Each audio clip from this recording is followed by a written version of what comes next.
saya akan menjelaskan pengertian pegadaian syariah.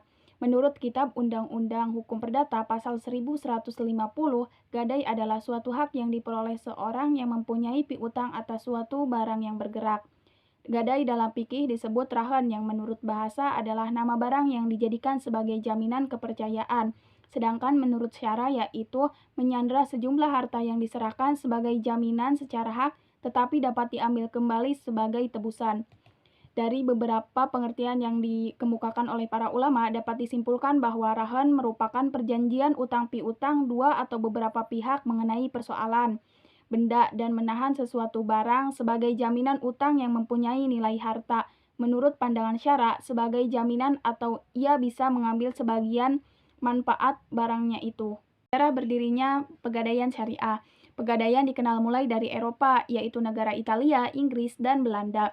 Pengenalan di Indonesia pada awal masuknya kolonial Belanda, yaitu sekitar akhir abad ke-19, oleh sebuah bank yang bernama Pen Lending Bank tersebut memberi jasa pinjaman dana dengan syarat penyerahan barang bergerak.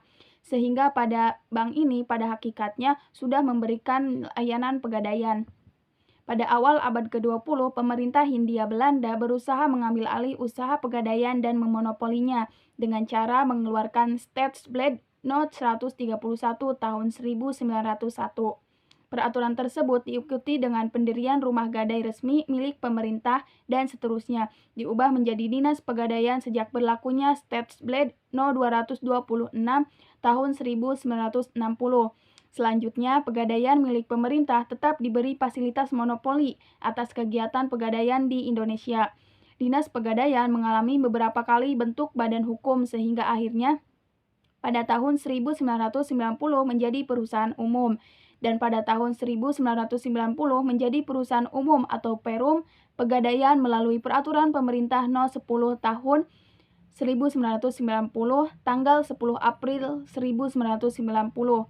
Pada saat ini, pegadaian syariah sudah terbentuk sebagai sebuah lembaga. Ide pembentukan pegadaian syariah selain karena tuntutan idealisme, juga dikarenakan keberhasilan terlembaganya bank dan asuransi syariah. Setelah terbentuknya bank, BMT, BPR, dan asuransi syariah, maka pegadaian syariah mendapat perhatian oleh beberapa praktisi dan akademisi untuk dibentuk di bawah suatu lembaga sendiri. Landasan hukum pegadaian syariah yang pertama ialah Al-Quran yang terdapat pada surat Al-Baqarah ayat 283.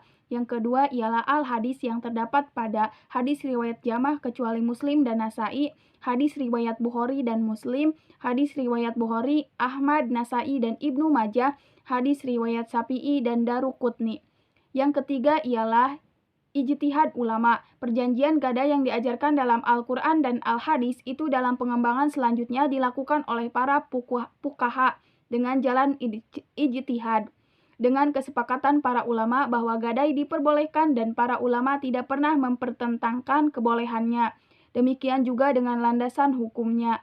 Assalamualaikum warahmatullahi wabarakatuh. Perkenalkan nama saya Nadif Akmal Danganin dari 15 dari 3. Di sini saya akan menjelaskan rukun dan syarat gadai syariah serta ketentuan gadai barang.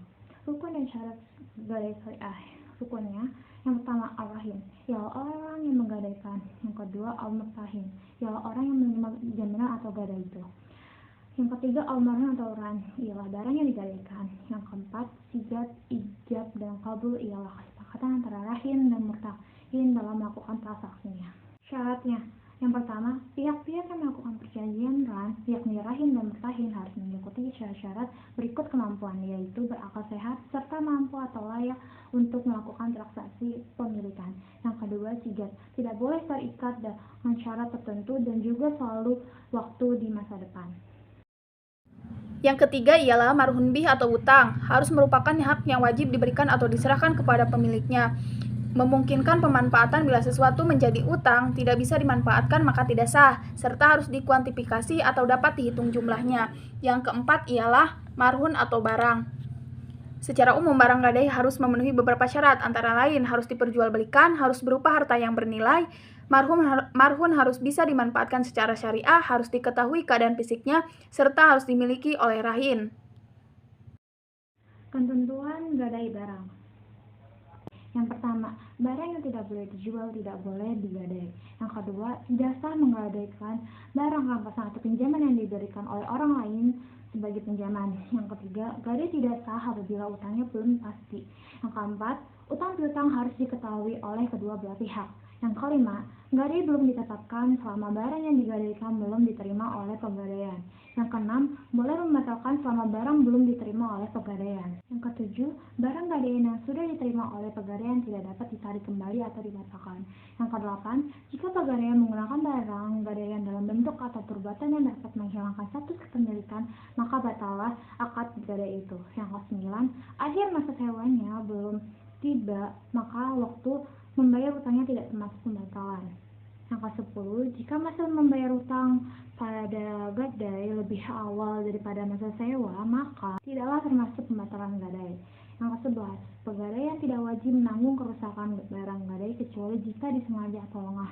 Yang ke-12, pinjaman tidak boleh dibebaskan akibat musnahnya barang gadai. Yang ke-13, seandainya pegadaian mengaku bahwa barang gadaian tersebut musnah, maka pengakuan tersebut dapat dibenarkan dengan disertai sumpah. Yang ke-14, harus sertai bukti jika pegadaian sudah mengembalikan barang gadaian.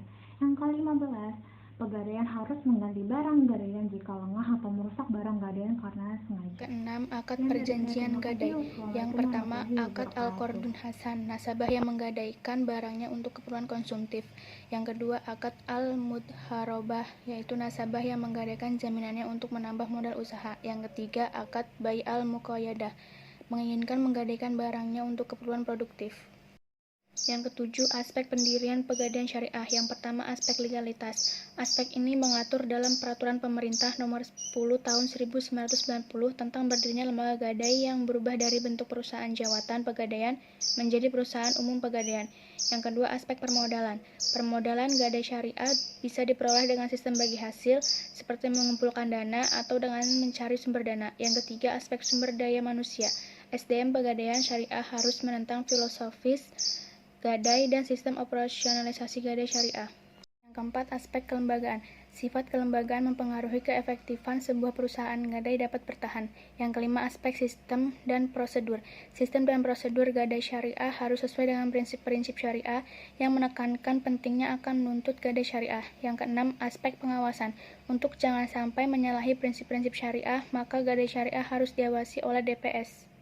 Samaannya yaitu sama-sama menjatuhkan tempo atau dalam jangka waktu tempo yang sama-sama 120 hari.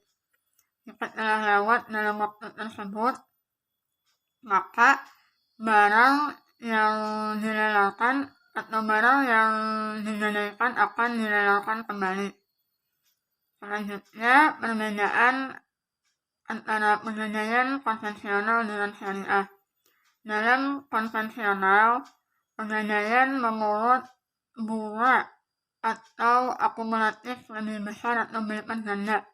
Sedangkan dalam syariah tidak dipungut biaya, melainkan hanya biaya pemeliharaan, penjagaan, penanganan, dan penaksiran. Kendala pengembangan pegadaian syariah yang pertama ialah pegadaian syariah relatif baru sebagai suatu sistem keuangan. Yang kedua, masyarakat kecil masyarakat yang dominan menggunakan jasa pegadaian kurang familiar dengan produk rahen di lembaga keuangan syariah. Yang ketiga, kebijakan pemerintah tentang gadai syariah belum sepenuhnya akomodatif terhadap keberadaan pegadaian syariah. Dan yang keempat ialah pegadaian kurang populer. Strategi pada pegadaian syariah diantaranya 1.